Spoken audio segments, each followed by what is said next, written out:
warahmatullahi wabarakatuh. Nama saya Azizun Khairunisa dari IAIN Surakarta, jurusan Tadris Bahasa Indonesia. Dalam video ini, saya akan sedikit menceritakan tentang jurusan Bahasa Indonesia. Mungkin ada yang belum tahu mengapa namanya Tadris Bahasa Indonesia, bukan Pendidikan Bahasa Indonesia. Ya karena IAIN adalah institut atau kampus di bawah Kemenak, sehingga namanya menjadi Tadris Bahasa Indonesia. Meskipun namanya Tadris Bahasa Indonesia, namun sama saja dengan jurusan Pendidikan Bahasa dan Sastra Indonesia di kampus lainnya, yang nantinya lulusannya itu akan memiliki gelar sarjana pendidikan. Yang dipelajari pun sama saja dengan kampus-kampus lainnya. Mungkin perbedaannya itu kalau di IAIN itu ada mata kuliah agamanya.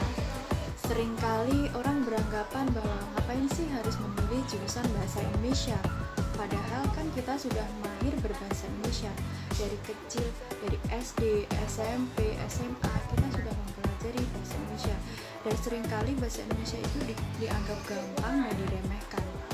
Mungkin hal tersebut dikarenakan seseorang itu belum mengenal lebih dalam tentang jurusan bahasa Indonesia. Selanjutnya, saya akan sedikit memberikan gambaran apa sih yang dipelajari mahasiswa Tadris Bahasa Indonesia atau mahasiswa Pendidikan Bahasa dan Sastra Indonesia.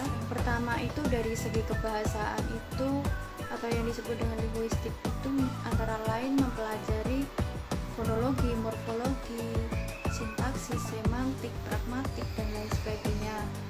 Yang kedua itu mempelajari tentang berbahasa.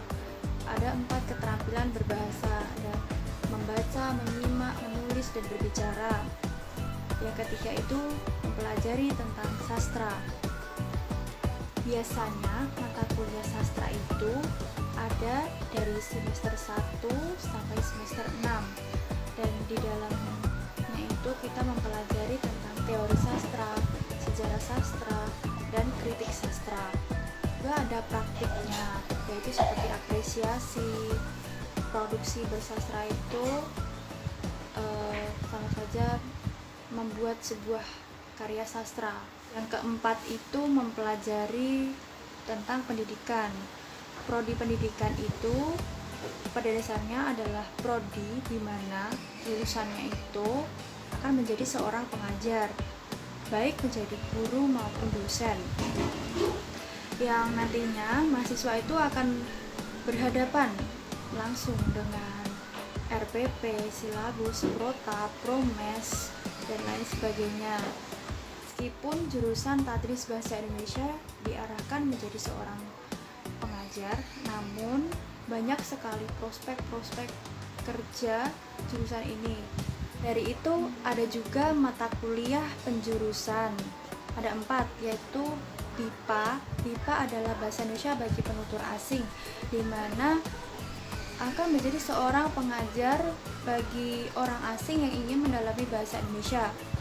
Yang kedua itu ada kepenyiaran. Kepenyiaran itu berkaitan dengan dunia public speaking.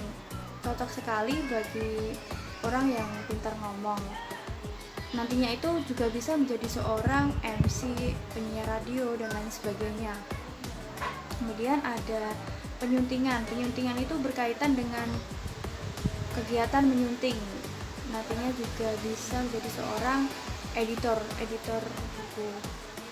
Kemudian ada jurnalistik atau biasa disebut dengan wartawan, yaitu orang yang tugasnya itu mencari berita. Selain itu tadi, ada juga mata kuliah yang menurut saya itu menarik, yaitu mata kuliah penyutradaraan, di mana kita bisa mengetahui bagaimana suatu pementasan drama atau pementasan teater itu dihasilkan. Ada juga mata kuliah kewirausahaan, di mana bisa menjadi bekal seseorang itu berwirausaha. Kan tidak menutup kemungkinan seseorang itu menjadi pengajar sekaligus berwirausaha. Nah, itu tadi sedikit gambaran mengenai jurusan Tadris Bahasa Indonesia atau mahasiswa Pendidikan Bahasa dan Sastra Indonesia. Yang mau mengambil jurusan ini Jangan ragu-ragu karena menurut saya itu sangat asik dan tidak membosankan. Sekian video dari saya. Terima kasih telah menonton. Wassalamualaikum warahmatullahi wabarakatuh.